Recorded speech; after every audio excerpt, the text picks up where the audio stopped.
It started as just another morning in the office, routine, ordinary, unremarkable. But within minutes, everything would unravel into a scene no one would forget. Eleanor, a 30-year-old black woman, sat at her desk, focused on her work. She had earned her position with long hours and determination, never asking for favors. But prejudice doesn't care about effort. A boss, arrogant and cruel, picked her as his target. In front of everyone, he drenched her in soda. Silence followed until the door opened and everything changed. Watch until the end. Wait a second. Tell us where you're watching from in the comments, and don't forget to subscribe for more powerful stories like this. At only 30, Eleanor was already known for her resilience. She had grown up fighting to be seen, to be respected, to be valued for more than her skin color.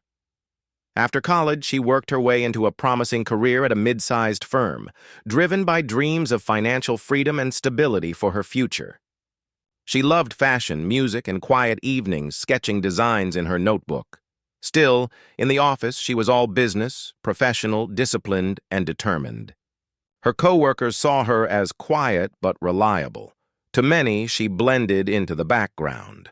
But beneath her calm exterior was a woman with ambition and pride.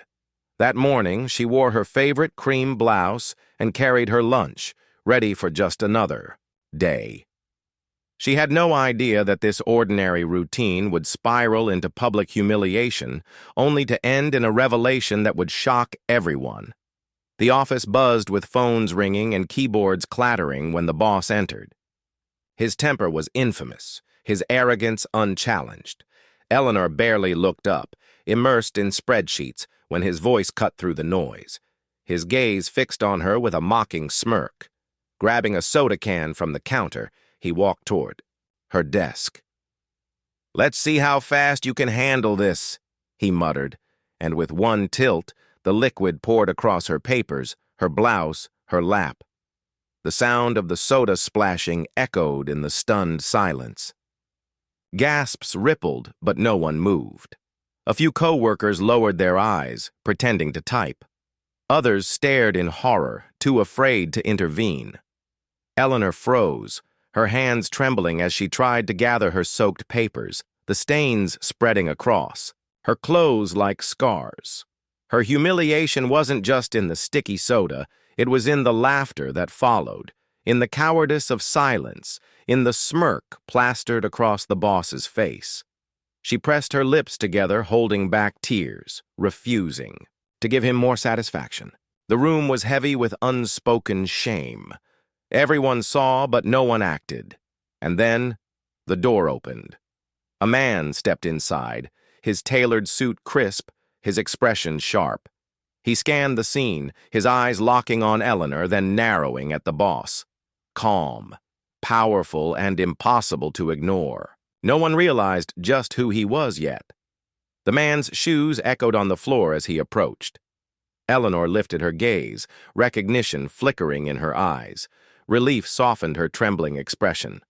The boss chuckled, assuming he was just another client or colleague. But the man's voice cut the air like steel. "I am the CEO of this company, and this is my wife." The room collapsed into stunned silence. The boss's face went pale, arrogance shattering into fear. The CEO's eyes swept the office, heavy with disgust. "You humiliated her, and the rest of you stood by." His words were final, cold, and unshakable. "You're all fired, effective immediately." The humiliation flipped in an instant, justice replacing cruelty with undeniable force. The office erupted in chaos, papers scattered, voices cracked, desperate pleas rang out. But none of it mattered. Justice had been delivered. Eleanor, soda-soaked but unbroken, stood taller. Her husband's words restored, the dignity that prejudice had tried to strip away. She was no longer the quiet, invisible worker in the corner. She was the symbol of strength no one could ignore. This wasn't just one woman's victory.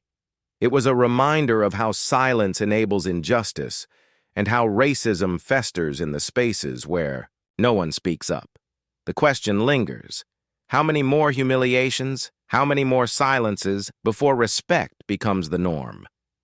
Tell us in the comments, which country and city are you watching from? Take care.